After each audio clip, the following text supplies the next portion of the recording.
The trouble is not with the Jews. The trouble is with Zionists. Jews don't like Zionists. Most Zionists are false Jews.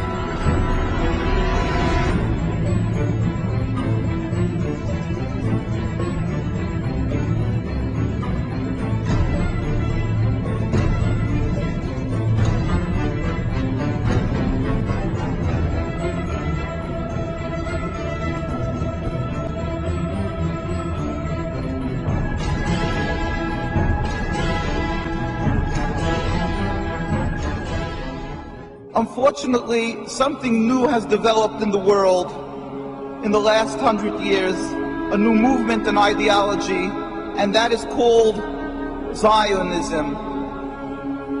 People confuse Judaism and Zionism. They consider it one and the same. But there could be nothing further from the truth, because in actuality, Zionism is antithetical to Judaism. It is the diametric opposite. Judaism is a religion, a spirituality, to serve God, to be subservient to God, practiced by Jewish people for thousands of years, to emulate God. As in Hebrew we say, Mahu rachum af ata tehei rachum. Just as God is compassionate, you must be compassionate. Zionism is the transformation of Judaism into something new, entirely different, into nationalism, a political goal to have a land, to be a proud nation amongst nations, removing God from the equation. Judaism was the way of the Jewish people for thousands of years by all the God-fearing Jews. Zionism is 100 years old, by non-practice created, concocted by non-religious Jews as a whole.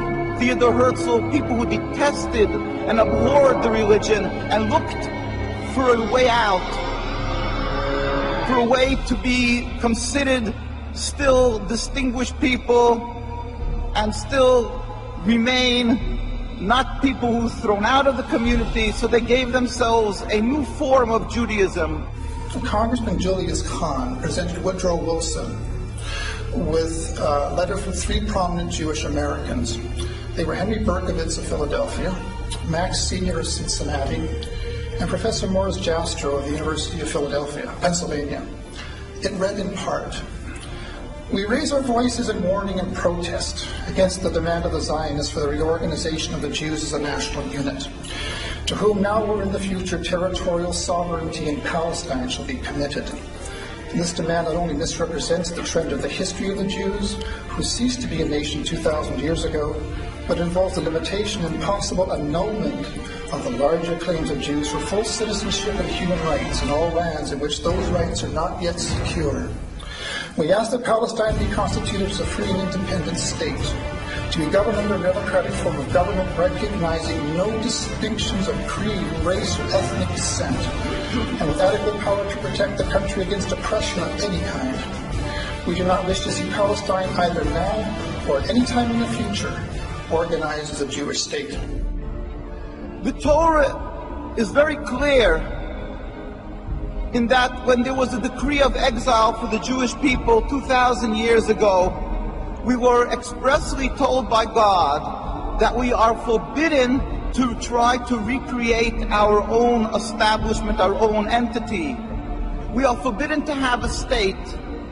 Even in an uninhabited land, we must accept that our being expelled from the land of Palestine and the destruction of the temple was not because of our physical lacking, but only because of our spiritual lacking, that we were not on enough of a high level of spirituality. the books of the prophets are opened. Anybody can see and read that.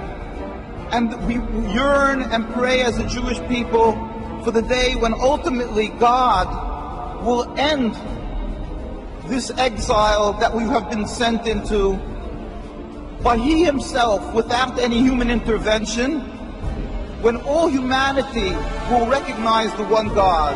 There will be a metaphysical change in the world. As it states across from the United Nations in the conclave wall called the Isaiah Wall, that the day will come when they will beat the swords into plowshares. One nation will not pick up a sword against another nation. That is what we as a Jewish people must yearn and pray for. And until that day comes, we must be loyal citizens, exemplary people throughout the world to serve God, be subservient, and be kind-hearted, good people as God requires.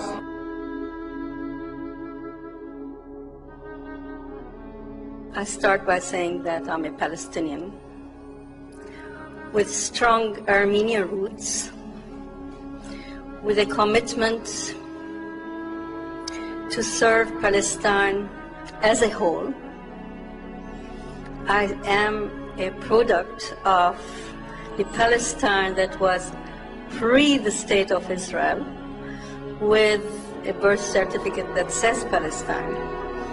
And I think I have inherited that vision of that beautiful geographical spot that is a melting pot of different ethnic groups, which in my Christian faith is also the cradle of Christianity, but also the source of Judaism and Islam.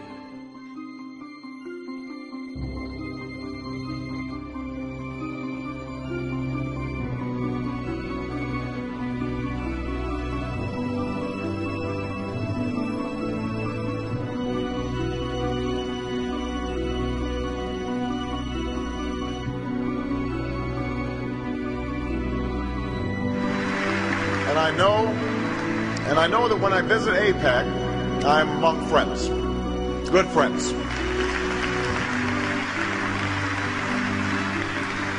Friends who share my strong commitment to make sure that the bond between the United States and Israel is unbreakable today, unbreakable tomorrow, unbreakable forever. I have been proud to be a part of a strong bipartisan consensus that has stood by Israel in the face of all threats. That is a commitment.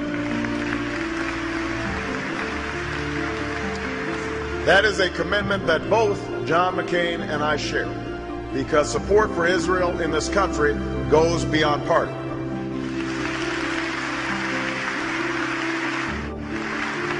Our alliance is based on shared interests and shared values. Those who threaten Israel threaten us. Israel has always faced these threats on the front lines, and I will bring to the White House an unshakable commitment to Israel's security. We know that the establishment of Israel was just and necessary, rooted in centuries of struggle and decades of patient work. But 60 years later, we know that we cannot relent, we cannot yield, and as president, I will never compromise when it comes to Israel's security.